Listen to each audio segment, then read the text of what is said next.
کہ جب اس کو صاحب حال سنتا ہے تو اس کا اثر اس کے وجود پر اتنا شدید ہوتا ہے کہ اکثر کلام کی کیفیت میں ڈوب کر ان کی جان چلی جاتی ہے۔ اسی شہر دہلی میں خواجہ قطب الدین بختیار کاکی، جن کا مزار مہرولی میں ہے، ایک مرتبہ آپ محفل سماعت فرما رہے تھے۔ جس محفل میں قوالی گائی جاتی ہے اسے محفل سما کہا جاتا ہے تصوف کی زبان میں۔ قوالوں نے خواجہ احمد جام زندہ پیل مست کا کلام شروع کیا۔ اب ذکر آیا ہے خواجہ احمد جام زندہ پیل مست، میں سوچ رہا ہوں کہ ان سے بھی آپ کو متعارف کراتا چلوں، ان کا بھی انٹروڈکشن آپ سے کرا دوں کہ خواجہ احمد جام یہ ہندوستان کے باہر کے صوفی بزرگ درویش ہوئے ہیں اور صاحب دیوان شاعر ہیں۔ ان کا درویشی سے پہلے کا زمانہ یہ تھا کہ یہ شراب بہت پیا کرتے تھے، بے حد شراب پیتے تھے، اور ایک مرتبہ انہوں نے اپنے دوستوں کو دعوت دی کہ آپ لوگ گھر پہ آئیں، کچھ محفل جمے گی۔ احباب تشریف لے آئے، اور جب گھر میں پہنچے تو وہ زمانہ آج سے جو 1000 سال قبل کا ہے، تو اس وقت کوئی ایسے بارس وغیرہ تو ہوتے نہیں تھے یا کوئی ایسی شاپس نہیں ہوتی تھی کہ آدمی گیا اور خرید لایا۔ سراہیوں میں، گھڑوں میں، مٹکوں میں شرابیں وغیرہ جمع کی جاتی تھیں۔ تو جب دوست آ گئے اور آپ نے سوچا کہ ان کی ہم تواضع کریں، گھر میں گئے، جو بھی سراہی پلٹ کے دیکھ رہے ہیں وہ سب خالی پڑی ہوئی۔ بہت نادم، بہت شرمندہ، بہت پریشان کہ دوست آ گئے ہیں، ہم نے دعوت دی ہے، رات کا وقت ہے، شراب گھر پہ نہیں ہے، کیسے ان کی تواضع کریں۔ تو دوستوں سے کچھ عذر پیش کر کے، کوئی بہانہ کر کے آپ نے کہا کہ آپ لوگ تشریف رکھیے، ہم ابھی آتے ہیں۔ گھر سے باہر نکلے کہ جائیں بستی میں کہیں شراب تلاش کریں، لیکن جس بھٹی پر جائے گئے، اس وقت بھٹیاں ہوتی تھیں شراب پکانے والی، جس بھٹی پر گئے وہاں شراب نہیں ملی۔ اندھیرے میں پریشان حال بستی میں بھٹک رہے تھے کہ ایک جگہ پر ان کے پاؤں میں ٹھوکر لگی، اور ٹھوکر اتنی زبردست لگی کہ یہ اللہ کہہ کے بیٹھ گئے پیر پکڑ کے۔ تو اس وقت ایک غیبی آواز آئی کہ اے احمد، جس قدر تو شراب کی تلاش میں بھٹک رہا ہے، اگر اللہ کی تلاش میں بھٹکتا تو تیرا کیا مقام ہوتا۔ اس غیبی آواز کا آنا تھا کہ خواجہ احمد جام اسی وقت تائب ہو گئے، توبہ کر لی۔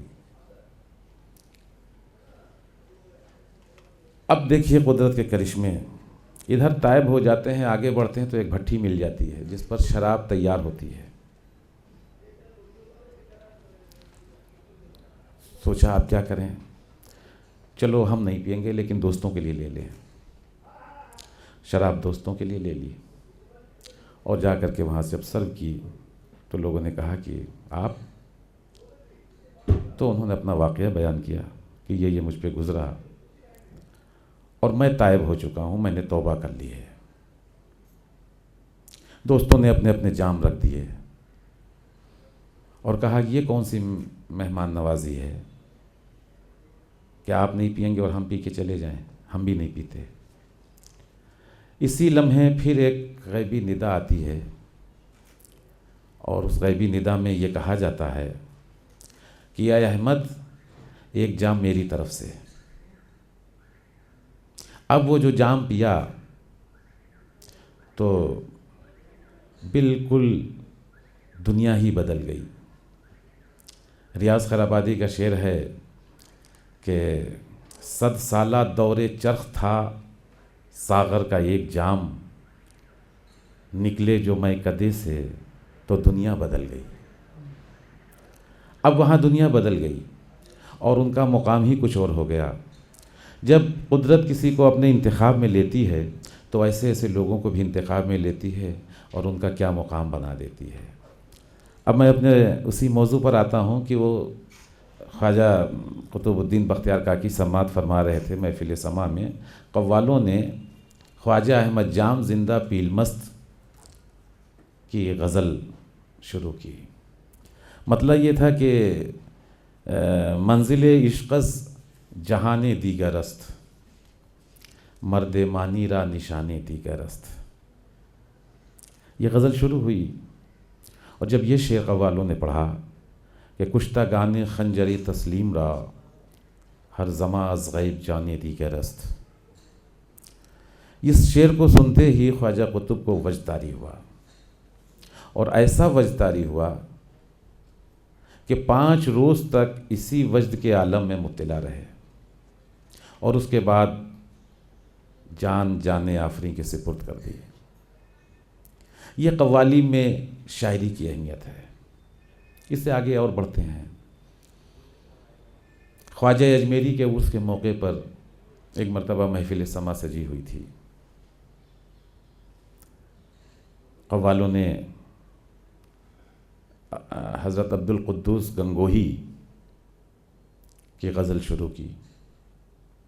عبدالقدوس گنگوہی پائے کے صوفی بزرگ درویش اور صاحب دیوان شاعر، فارسی اور ہندی میں بھی۔ ہندی میں عبدالقدوس کا ترجمہ الکھ داس استعمال کرتے تھے۔ غزل کا مطلب تھا کہ آستیں بر رخ کشیدی ہم چو مکار آمدی، با خودی خود در تماشا سوئے بازار آمدی۔ اس غزل کا جب قوالوں نے شروع کی، اور اس غزل کے بعد جب مقطع پر پہنچے کہ گفت قدوس فقیر در فنا و در بقا، گفت قدوس فقیر در فنا و در بقا، خود بخود آزاد بودی خود گرفتار آمدی۔ اب اس شعر پر حضرت مولانا محمد حسین الہ آبادی کو وجد طاری ہوا، اور ایسا وجد طاری ہوا کہ برسر محفل انتقال فرما دیا۔ کیا دنیا میں کسی اور گائیکی کے اندر ایسی مثال ملے گی؟ اگر آپ مہربانی سے اشعار کا معنی بتا دیں۔ جی بہتر ہے۔ میں نے یہ غزل جو حضرت عبدالقدوس گنگوہی کی بتائی تھی کہ آستیں بر رخ کشیدی ہم چو مکار آمدی۔ مکار ہم لوگوں کی اصطلاح میں جو ہے وہ ایک عجیب انداز میں استعمال کیا جاتا ہے کہ بہت ہی، لیکن اس کے لٹریری میننگ ہیں کہ ہیلہ باز، ہیلے کرنے والا، یعنی آستیں بر رخ کشیدی ہم چو مکار آمدی، کہ وہ محبوب جب اپنی آستین چہرے پر رکھے ہوئے آیا، با خودی خود در تماشا صوبے بازار آمدی، وہ خود ایک تماشا لے کر صوبے بازار آ جاتا ہے اپنا چہرہ آستین میں چھپائے ہوئے۔ آگے مقطع فرماتے ہیں کہ گفت قدوس فقیر در فنا و در بقا، اے قدوس فقیر تو بیان کر فنا اور بقا کے بارے میں، خود بخود آزاد بودی، وہ خود بخود آزاد ہوتا ہے اور خود گرفتار ہو جاتا ہے، گرفتار کرنے کے لیے آ جاتا ہے۔ تو اس طرح تاریخ میں کوئی بہت سے ایسے ہزاروں واقعات ہیں میرے علم میں، جس طرح سے صوفیوں نے، درویشوں نے اور قلندروں نے اپنی جانیں اس کلام میں دیں جو کلام قوالی میں گایا جاتا تھا۔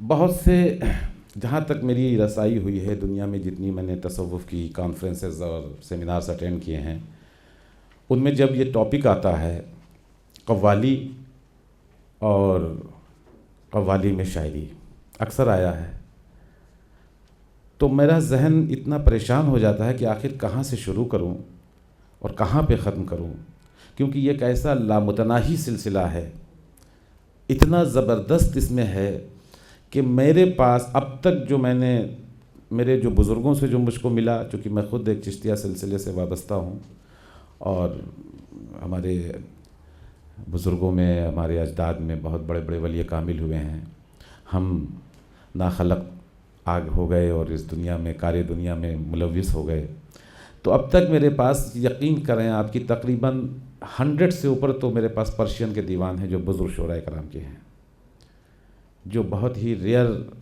اب دنیا میں ملتے نہیں ہیں، اور اس کی شاعری کی بہت سی فیلڈز ہیں، بہت سی اصناف سخن ہیں، یعنی کائنڈ آف پوئٹری ہیں، جس میں الگ الگ طرح سے کلام کہا جاتا ہے، حمد ہے، نعت ہے، منقبت ہے، غزل، قصیدہ، مرثیہ، مثنوی، مستزاد وغیرہ وغیرہ، بہت سی کائنڈ آف پوئٹریز ہیں۔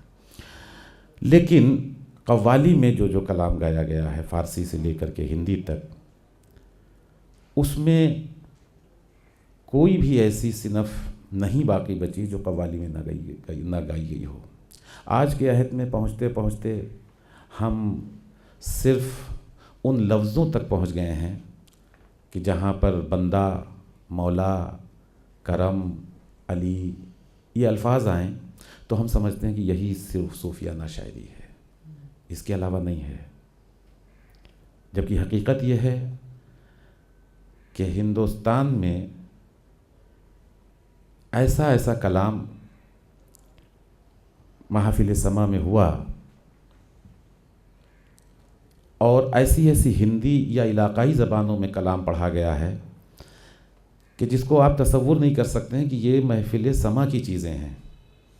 فلم والوں نے اٹھا لیا، فلموں میں لے گئے، قوالی کو اٹھایا، قوالی کو فلم میں لے کر گئے، لیکن فلم میں نہ تو وہ ڈیووشنل نقشہ کھینچ سکے، نہ وہ کلام کا معیار پیش کر سکے۔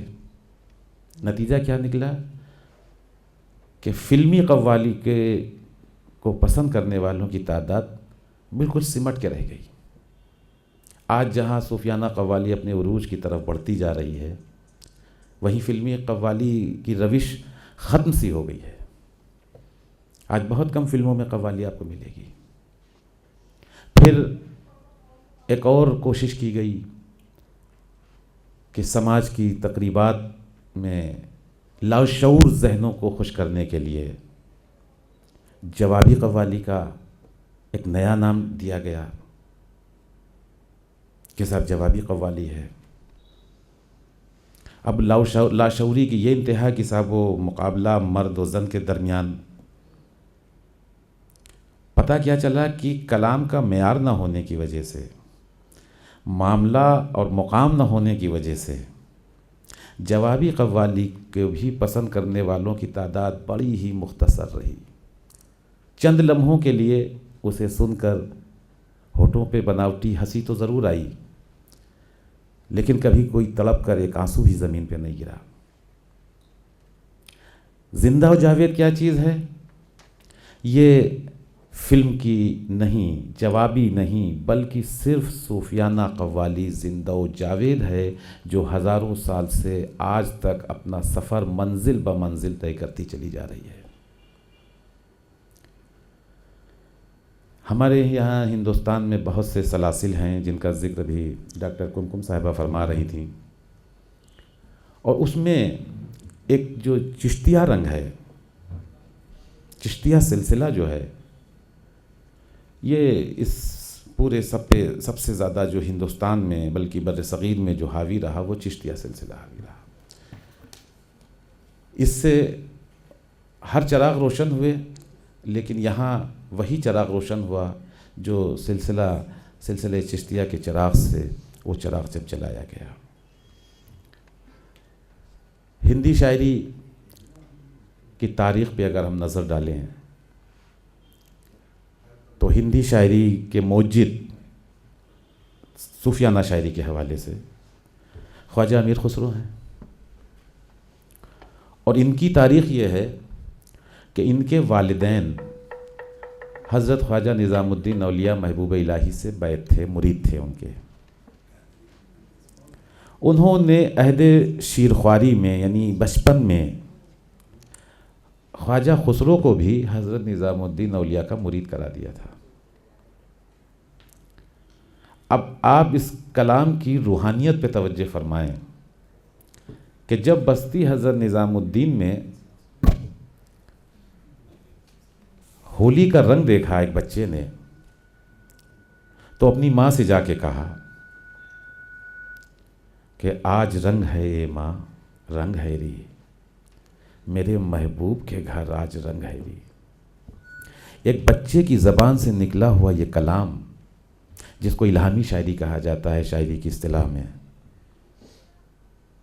وہ کلام آج 700 سال سے زائد کا زمانہ ہو گیا ہے، لیکن چشتیہ سلسلے کے ہر عرس میں، ہر عرس کا اختتام اسی رنگ پہ ہوتا ہے۔ آج رنگ ہے اے ماں، رنگ ہے ری، میرے محبوب کے گھر آج رنگ ہے ری۔ محبوب مراد خواجہ نظام الدین اولیاء، چونکہ آپ کا لقب محبوب الہی تھا۔ حضرت خواجہ خسرو اس سرزمین، اس ہندوستان کی ایک ایسی شخصیت ہوئے ہیں کہ جس فیلڈ میں ان کو دیکھا جاتا ہے تو ان کا کوئی نہ ثانی نظر آتا ہے، وہ صرف یکتا نہ دکھائی دیتے ہیں۔ میوزک کی لائن ہو، شاعری کی لائن ہو، کشف و کرامت کی لائن ہو، فقر و فاقہ کی لائن ہو، درویشی کی لائن ہو، جس طرف جس میدان میں نظر ڈالیں، یا سیاسی حلقے میں بھی دیکھیں کہ اس زمانے میں گورنر تک کی پوسٹ پہ رہے آپ نے جتنا کلام کہا ہے، ابھی تک جتنے میں نے دیوان ان کے تلاش کیے ہیں، مجھے مکمل دیوان اب تک نہیں مل پایا، میری 25 سال کی تلاش کی محنت کے باوجود مکمل کلام ابھی تک نہیں مل پایا ہے۔ کتنا فارسی میں کہا، کتنا ہندی میں کہا۔ اور ان کی بڑی مشہور زمانہ غزل ہے، جس میں انہوں نے ایک فن کی انتہا دکھائی ہے، نہ ان کے بعد، ان سے پہلے کوئی کہہ پایا، نہ ان کے بعد کوئی کہہ پایا، جس میں ایک ٹکڑا فارسی کا، ایک ٹکڑا ہندی کا، ایک مصرع فارسی کا، ایک مصرع ہندی کا۔ دنیا کا کوئی بھی قوال ایسا نہیں ہے جس نے اس کو گایا نہ ہو، یا بڑے سنگرز کو بھی آپ دیکھ لیں۔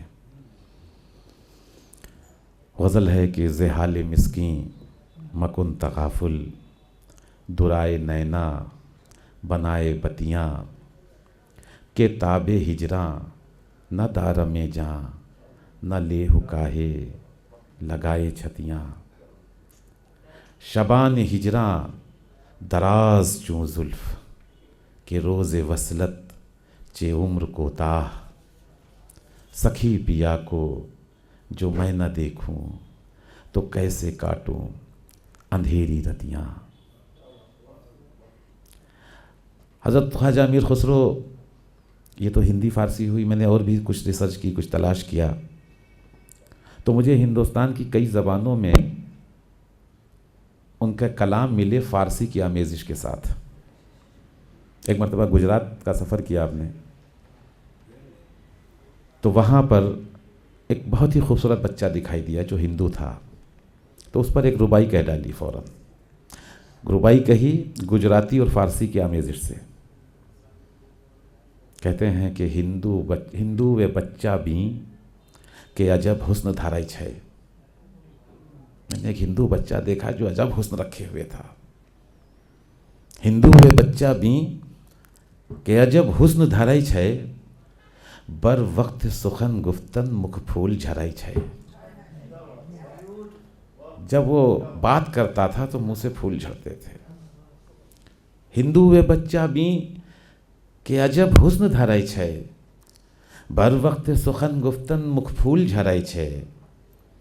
گفتم ز لب لال تو یک بوسے بگیرم، میں نے اس سے کہا کہ ایک بوسہ مجھے دو۔ گفتہ کی ارے رام ترک کاہی کرئی چھے، تو وہ کہنے لگا ہے رام اے ترک تو کیا کہہ رہا ہے۔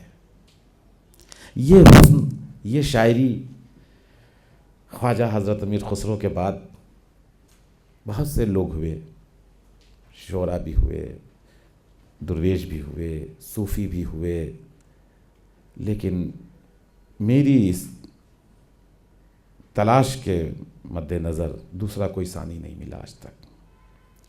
لیکن زمانہ کبھی ایک جگہ پر رکتا نہیں ہے، لوگ آتے رہتے ہیں، زمانہ اپنے سفر میں چلتا رہتا ہے۔ آگے بڑھتے ہیں تو یہ دیکھتے ہیں کہ یہ سلسلہ جب دہلی سے اور ہندوستان کے خطوں کی طرف پھیلتا ہے تو بہت سے شعراء، بہت سے بزرگ، بہت سے درویش اور بھی ہوتے ہیں جن کا کلام ہوتا ہے، اور ایسا کلام ہوتا ہے کہ وہ قوالی کی روح بن جایا کرتا ہے۔ خسرو نے اپنی زندگی میں ایک آخری دوہا کہا تھا اور بہت ہی مشہور زمانہ وہ دوہا ہے کہ تاریخ یہ ہے کہ جب وہ بنگال میں تھے اور مرشد کا وصال ہو گیا اور مرشد نے یہ وصیت کی تھی اپنے دیگر مریدین کو کہ جب خسرو آئے تو میری قبر سے 40 قدم دور رکھنا، ورنہ اس کی تڑپ دیکھ کر مجھے قبر سے باہر آنا پڑے گا اور جو شرع کے لیے ایک غلط روایت بن جائے گی۔ تو جب وہ زمانہ آج کے جیسے زمانہ موبائل وغیرہ اور کا زمانہ تو تھا نہیں، جب خبر ملی بنگال اور کہاں دہلی، آپ وہاں سے واپس ہوئے، آئے اور باقی آپ کے پیر بھائیوں نے کہا کہ یہیں تک آپ کی حد ہے، مرشد نے یہ ارشاد فرمایا ہے۔ اب یہ عشق کی انتہا ہے کہ وہ دیکھا قبر کی طرف اور یہ دوہا فرما دیا کہ گوری سوئے سیج پر مکھ پر ڈالے کیش، چل خسرو گھر آپ نے سانجھ بھئی چوندیش، اور اس کے بعد آپ نے بھی وصال فرما دیا۔ عموماً دیکھا جاتا ہے کہ عشق کی منزل یہ ہوتی ہے کہ عاشق تو عشق کرتا ہے، چاہتا ہے، لیکن معشوق کو اتنا عشق نہیں ہوتا ہے جتنا عاشق کو ہوتا ہے، یا پیر کو فالو کرنے والے، پیر کو ماننے والے اس کو عشق کرتے ہیں، لیکن پیر بہت کم کسی سے عشق کرتا ہے۔ یہاں معاملہ بالکل برابر کا تھا۔ خواجہ نظام الدین اولیاء فرماتے ہیں کہ اگر شریعت اجازت دیتی تو میں خسرو کو اپنی لحد میں لے کر لیٹتا۔ یہ دوسری طرف سے بھی عشق ہے۔ ایک جگہ فرمایا ہے کہ اگر خدا مجھ سے پوچھے گا بروز محشر کہ نظام تم دنیا سے میرے لیے کیا لائے، تو میں خسرو کو پیش کر دوں گا کہ دنیا سے اگر کوئی تحفہ ملا تو وہ خسرو ملا ہے۔ یہ مقام تھا حضرت خواجہ امیر خسرو کا، اور سلسلہ میں بتا رہا تھا کہ جب آگے بڑھا اور اودھ کی سرزمین پر پہنچا تو اودھ اور دیگر علاقوں پہ اگر طائرانہ نظر ڈالی جائے تو بہت سے کلام فارسی سے، ہندی سے، اردو سے، اودھی سے ایسے منتخب ہوئے جو قوالی میں خوب استعمال ہوئے، اور بڑے بڑے قوالوں نے انہیں گایا اور ان کی پذیرائی ہوئی۔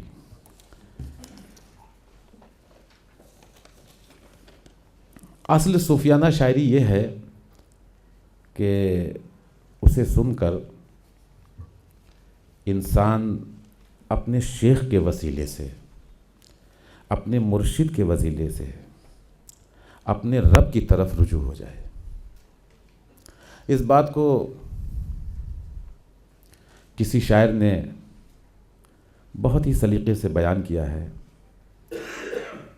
کہ وہ حرم کے راستے سے گو پہنچ گئے خدا تک،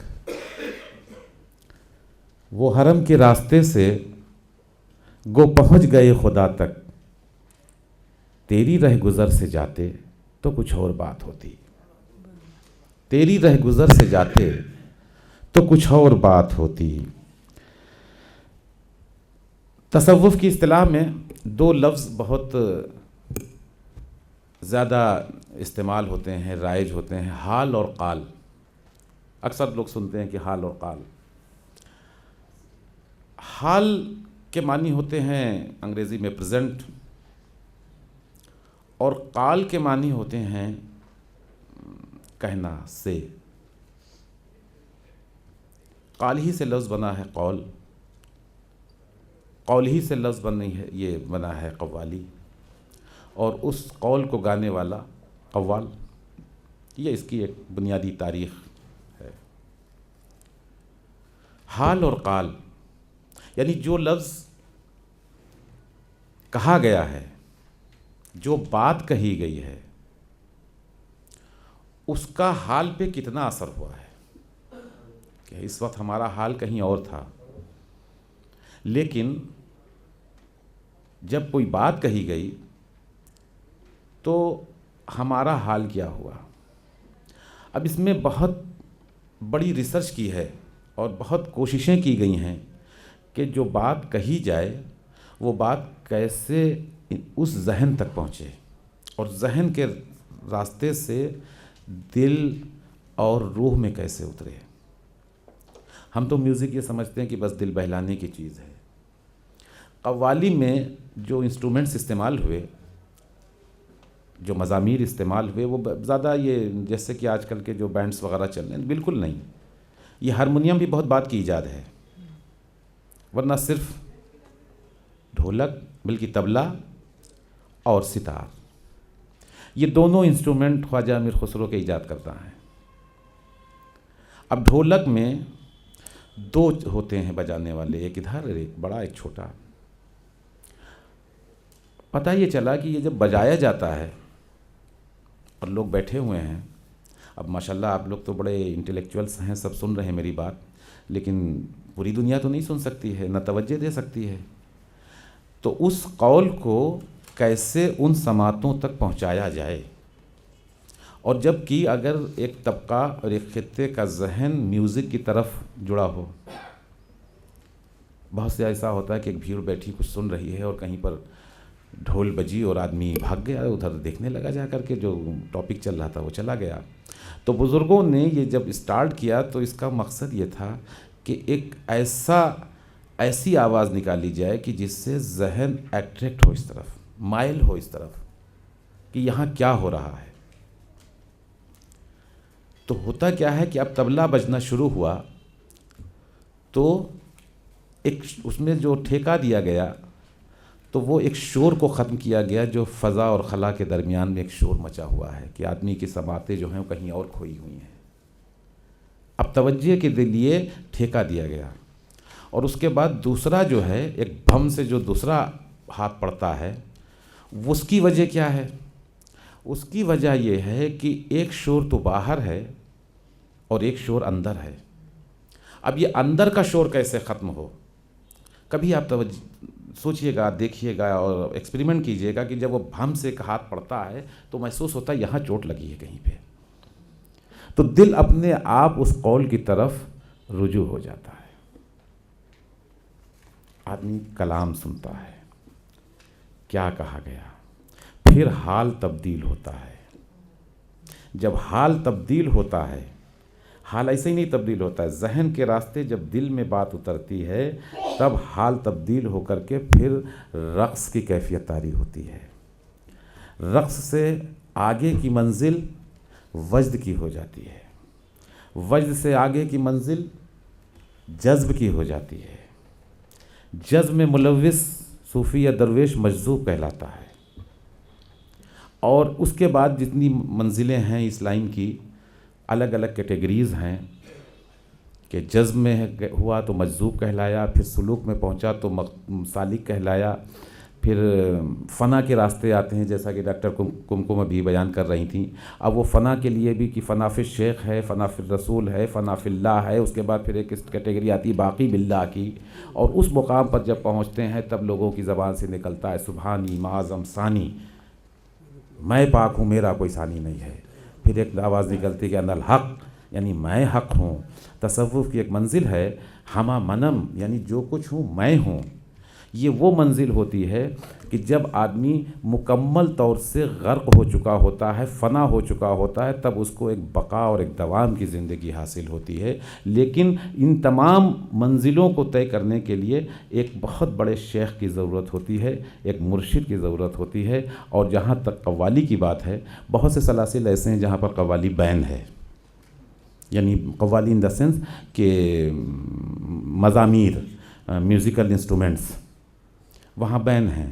لیکن چشتیہ نظامیہ اور چشتیہ صابریہ سلسلہ اور قلندریہ اور وغیرہ جو سلاسل ہیں، ان کے یہاں قوالی ایک بہت ہی اہم رکن مانی جاتی ہے. محفل سماع جس کو کہتے ہیں، سماع من سننے کے ہوتے ہیں، اور اسی سے پھر سماع خانہ اور سماعت کرنا وغیرہ وغیرہ یہ الفاظ نکلتے ہیں.